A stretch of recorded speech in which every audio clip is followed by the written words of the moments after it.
家好，我是朱军律师。食安问题连环爆，从年初的宝林茶室中毒，到近期又有台东部落集体食物中毒的事件发生，所以就让我想要跟大家聊一个约莫在11年前的黑心油事件。在讲黑心油事件之前，我们要先认识一下这个当中的一个大主角——鼎新集团。鼎新集团其实是在1958年，民国47年的时候，由魏和德、魏应充的爸爸所建立的。他们一开始做的其实是工业用的蓖麻油，那后来才转型到生产植物性的植物油。那因为一开始的油厂，不晓得你们知不知道，他们都是手工榨油的方式，就是小油厂。可是后来化学提炼的方式引进台湾了嘛，加上当时台湾人爱吃的油其实是沙拉油。那沙拉油的方式呢，它是从黄豆用溶剂萃取的。那溶剂萃取这件事情呢，比较合乎成本的做法，其实是大型的工厂才有办法去做啦。小型的工厂的话，成本太高了，所以小型的那种榨油厂，什么花生油啊，那种什么其他油等等的，他们的那种自油工厂，其实就渐渐的失去竞争力了。其中也包含鼎新、魏家。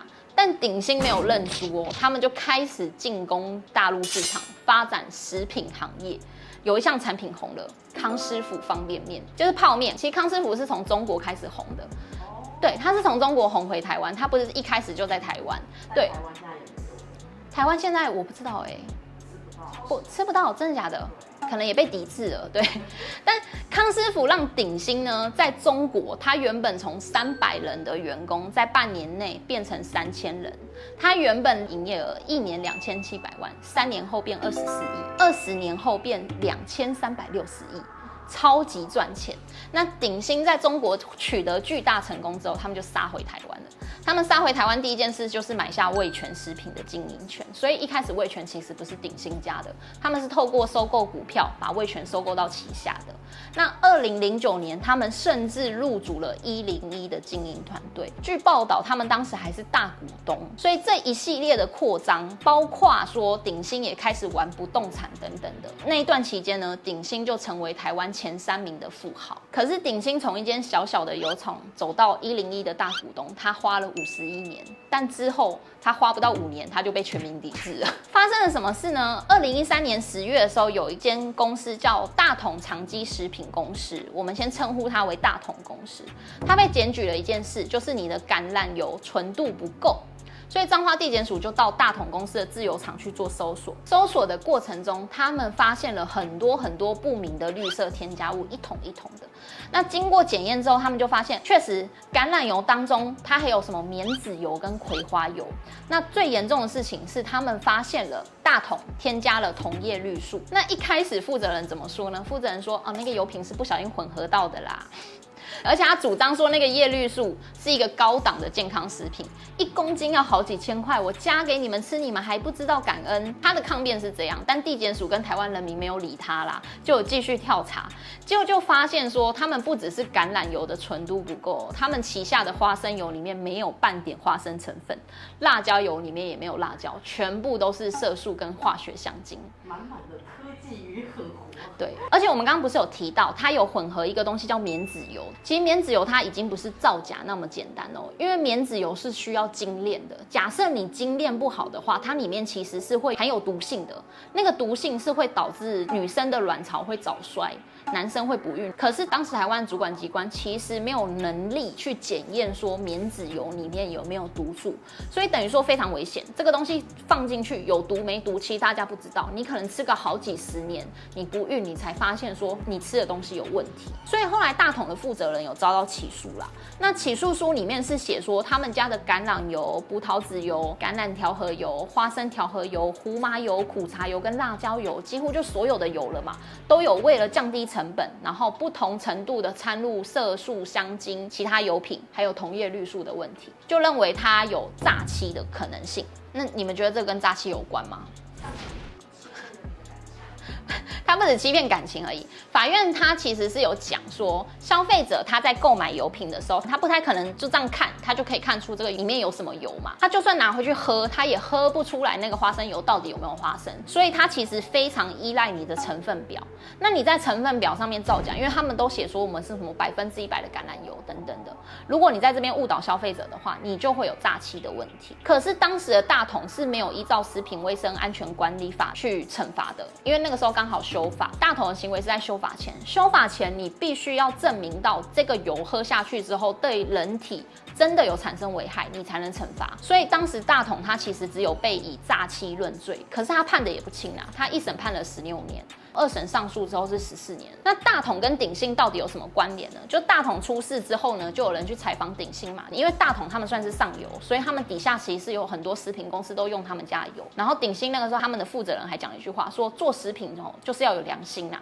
结果后来没有多久，他们就被查出有21项油品全部来自大统。但鼎新在这次风波没有被起诉，他们是没有问题的。可是，在民众心中，他就留下一个说谎的记录嘛。结果大统这件事事发不到1年，2014年9月，另外一间公司强冠公司，它的馊水油事件就爆发了。这个是屏东地检查获的。强冠公司他们做什么呢？他们跟屏东某一间工厂收购炸过的废油跟馊水油，再混合猪油做成了全桶香猪油卖给大家。你们知道馊水油包括什么吗？吃油没有这么可怕。你们要听听看你现在讲什么？馊水油包括厨余的浮油，然后还有皮革厂里面的皮脂油，以及屠宰场的皮肉下脚料。屠宰场过程中一定会有一些碎肉嘛，然后那个碎肉所产生出来的油脂，就全部都包含在馊水油里面。会啊，所以它提炼过啊，馊水油一定是臭的，但是它提炼过之后再给你们喝，你们闻不到那个臭味嘛。强冠公司的下游厂商其实就包括鼎新的味全啦，就有使用到了。所以当时民众还有一个会愤怒的点，是因为这件事情爆发之后呢，食药署居然出来说，其实没有证据可以说馊水油对人体有害啊。所以民众就更生气了嘛。那无独有偶，同年10月呢，台南地检查到了一间公司叫新好公司。这个新好公司的负责人之前是在味全集团底下的正义公司当业务代表。那新好公司做了什么事呢？他把饲料油卖给正义公司，然后让正义公司去制造他们旗下的维力清香油、维力香猪油跟正义香猪油，这些油里面就都混合饲料油。同一时间呢，彰化地检又发现另外一件事情，这件事情就完全关乎于鼎新了。鼎新他们涉嫌跟越南一家大幸福公司购买非食用的饲料油，制作成猪油之后再卖回台湾。所以2014年10月，鼎新的董事长以及一些业务总经理、负责人等等的就被起诉了。听起来好像罪证确凿，对不对？但我不知道大家有没有印象，会有灭鼎行动，其实是为什么？是因为鼎新一审的时候无罪，他们无罪。我们先不讨论证据能力，因为他们涉及越南，所以他们其实那个判决里面有很大一段在论述说，从越南来的文件有没有证据能力。我们先讲为什么法院说实体上他不认为鼎新有罪。他说食品安全卫生管理法那个时候已经修法了，假设你有掺伪或假冒行为，就是等于说你有掺一些假的食品进去，或者是你有拿明明不是盐巴的东西假冒成是盐巴这种行为的话，其实已经修法说不需要对人体造成危害，你就可以认定它违反食安管理法，然后是可以判刑的。可是法院认为说，虽然没有对人体造成危害这个要件，可是你的前提必须要是有可能发生伤害。其实这句话也没有那么的不对。他说，假设你买一个100%的纯果汁好了，它掺了一点水，是不是有掺伪？因为你跟人家说100%嘛，但没有，你可能里面1%或2%是水，但这个水不会对人体造成任何危害啊。那你可以因为它掺了那1%的水或2%水，你就把它抓去关吗？所以法院的想法是你不能这样，你还是要以它有可能对人体造成危害。于是他们就说，越南大幸福公司采购的这个油没有错，它不能吃，可是精炼后可以吃啊，所以它是没有对人体造成危害的，所以无罪。那时候就有人提出质疑嘛，大便精炼后也是可以吃的，理论上，那你要吃吗？那后来来到2审，他还是承袭1审的说法，就是还是要对人体造成危害。但他们经过调查之后，觉得说那个越南大幸福公司的这个油啦，它是有酸价过高、总极性化合物过高，还有重金属超标等等问题，所以它就算精炼之后，也是不宜作为人食用的商品。所以他认为他还是有诈欺的问题。那后来魏应充他是被判处了一个4年8个月，以及一个4年6个月，合并执行刑是9年。